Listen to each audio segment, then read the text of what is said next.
Are public pension boards secretly sacrificing the very people they're sworn to protect, all for the sake of politics?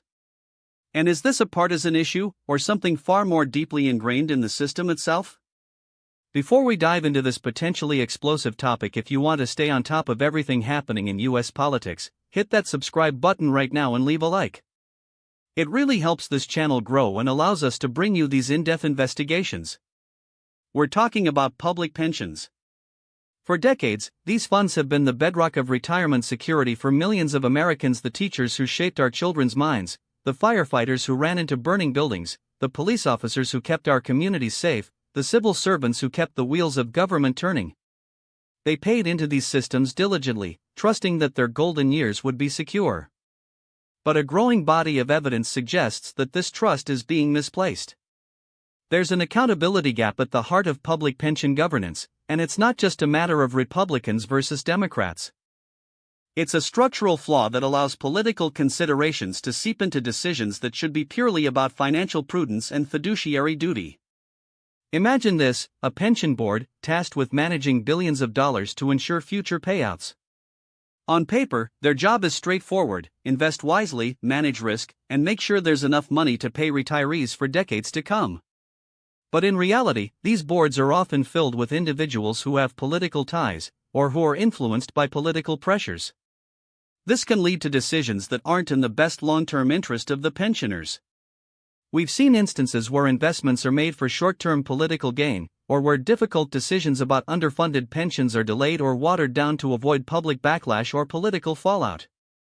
The focus can shift from responsible stewardship of assets to appeasing powerful political figures or factions. This isn't about a single bad actor, though those certainly exist. It's about a system that, by its very design, creates opportunities for political influence. Think about it: if a pension board makes a tough decision like cutting benefits slightly to ensure long-term solvency, it can be politically unpopular. Elected officials or political appointees on the board might be hesitant to take such a hit, especially if an election is around the corner. They might opt for the path of least resistance, kicking the can down the road, leaving future boards and future retirees to grapple with an even larger problem. This creates a dangerous cycle where the immediate needs of politics override the fundamental responsibility to secure the future of pensioners. The consequences are far-reaching. For current retirees, it means the risk of diminished or even jeopardized benefits. For future retirees, it means the promise of a comfortable retirement may be nothing more than a fading dream. And for the public servants themselves, it erodes the dignity and security that they earned through years of hard work and dedication. This accountability gap can manifest in several ways. It could be the politicized appointment of board members who lack financial expertise. It could be the pressure to make investments in certain industries or companies for political reasons, rather than for their investment potential.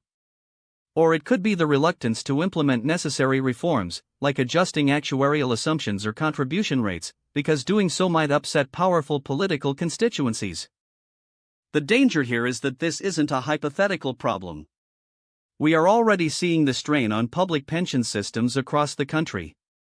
Many are significantly underfunded, and while market volatility plays a role, the influence of political considerations has undoubtedly exacerbated these issues. When financial decisions are tainted by political expediency, the integrity of the entire system is compromised. It creates a situation where the pensioners, the very people who contributed to these funds in good faith, are left vulnerable to the whims of political maneuvering. The system is designed to be robust and dependable, a safety net for those who served. But when that safety net is weakened by political interference, the fabric of our public service and the security of our retired citizens are put at grave risk. So, what do you think about this? Is the political influence on public pension boards an unavoidable reality, or can we reform the system to truly prioritize pensioners? Drop your opinion in the comments below. I read every single one.